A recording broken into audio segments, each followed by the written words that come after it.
అది లేదు.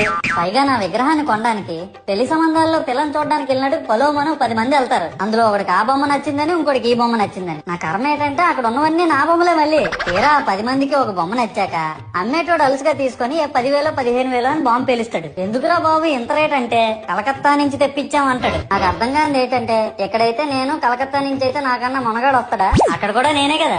ఇలా నన్ను బజార్లో పెట్టి బేరం ఆడి నా మొహానికి ముసుగేసి వ్యాన్ ఎక్కిస్తారు. ఆ వ్యాన్ డ్రైవర్ గాడు నేనున్నానని కూడా చూడకుండా ఏదో ఆలోచించుకుంటూ డ్రైవ్ చేస్తా గతకల్లో గబ్బి గుబ్బి అని తించేసి నా కాల్లో చెయ్యి ఇరగొట్టేస్తాడు. ఈ విషయం చందాలిచ్చిన చిన్నోళ్ళకి తెలిస్తే మళ్ళీ ఇరిగిపోయిన బొమ్మ పెట్టకూడదని ఏ బొమ్మ రాసి కవర్ చేసేస్తాడు. సరేలే జరిగిందేదో జరిగింది, నా భక్తులే కదా కూల్ బ్రో అని చిల్లయ్యే లోపు నన్ను పందిర్లో పెట్టి ముసుగు తీసి నాకన్నా పొడుగున్నే సౌండ్ బాక్సులు 2 నా చెవులు పక్కన పెట్టి డీజే గణేష్ బ్రో అని చెప్పి నా పాటలను కూనీ చేస్తారు. సరేలే పిల్లలు కదా ఇప్పుడు కాకపోతే ఎప్పుడు ఎంజాయ్ చేస్తారు, కాసేపట్లో పూజ స్టార్ట్ చేస్తారని వెయిట్ చేస్తా ఉంటే 5 రూపాయలు అది లేదు.